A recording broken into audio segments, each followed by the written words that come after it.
Welcome back to the deep dive. Today, we're digging into some really practical revision notes about a condition almost everyone encounters, rhinovirus. That's right.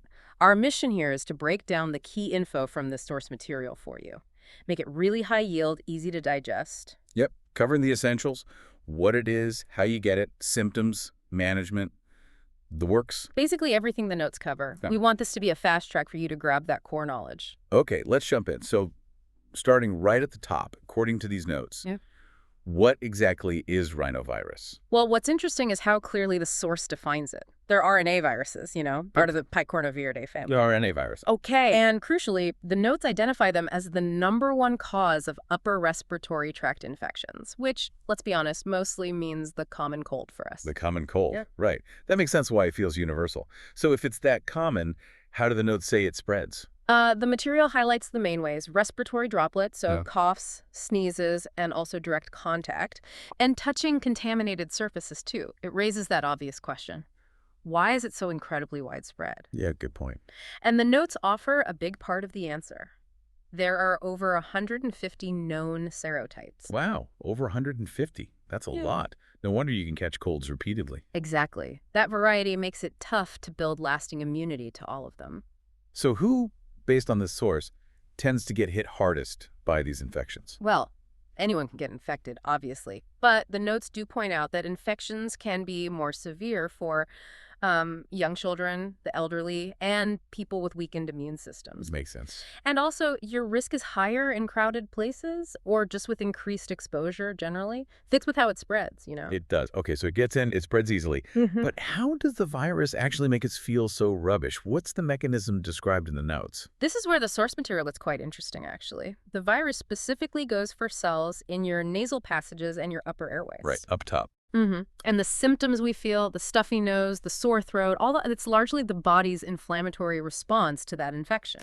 Your body trying to fight it off. Ah, okay. The inflammation. So talking about symptoms, they can feel a lot like other things, can't they? Flu, other viruses. How do the notes suggest telling a rhinovirus apart? Yeah, absolutely. The source mentions that overlap symptoms can look like influenza, RSV, adenovirus, even some coronaviruses. Right. So differentiation usually comes down to the clinical picture, the overall presentation and the patient's history. Just looking at the symptoms mostly. Pretty much. Though the notes do say lab tests like PCR or rapid antigen tests can confirm it if needed, but it's not standard procedure for a typical cold. Got it. And what about where and when this is most common? The notes mention the UK. Yes, they do. The source flags rhinovirus as very common in the UK, especially during autumn and winter, the classic cold season. No surprise there. And it's specifically noted as a leading cause of these upper respiratory infections here in the UK. Okay, so let's just run through those typical symptoms, the source list, the ones people usually get. Sure. The notes detail things like nasal congestion, a runny nose, sneezing, sore throat, maybe a cough. The usual suspect. Exactly. Often a mild headache, too, and sometimes a low-grade fever.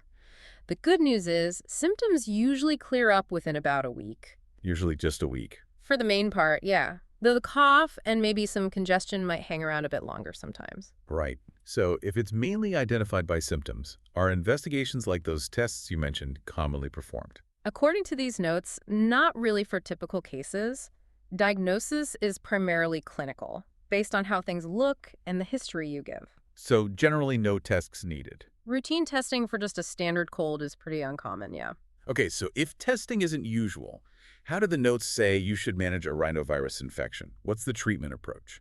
Right, so management, following UK guidelines mentioned in the source, is all about symptomatic relief. Just easing the symptoms. Exactly. Rest, plenty of fluids, using over-the-counter things if you need them for fever, aches, pains, maybe nasal sprays for congestion. Exactly. But the really, really crucial point the source stresses, antibiotics are completely useless. It's a virus. Absolutely key point. No antibiotics for a cold. Definitely.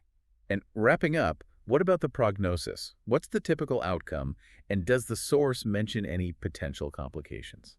Prognosis is generally very good. The notes describe these infections as self-limiting. Meaning they just run their course. Pretty much. They resolve on their own quite quickly for most healthy people. But Connecting this to the bigger picture, while serious complications are rare in generally healthy folks, Uh-huh. the notes do state that these infections can definitely exacerbate things for people with existing respiratory conditions, like asthma or COPD. It can make their symptoms worse. Right, so an important consideration for certain groups. Okay, so that's our deep dive into rhinovirus, pulling out those key takeaways directly from the revision notes we looked at.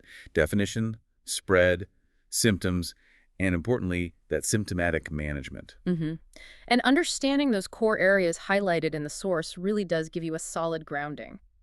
Thinking about everything we've just covered, what's one thing that really stands out to you from this material? I think it's maybe considering how a virus like rhinovirus, with well over 150 types, one that usually only causes mild illness, can still have quite a significant impact, especially as the notes point out, for people already dealing with other health challenges.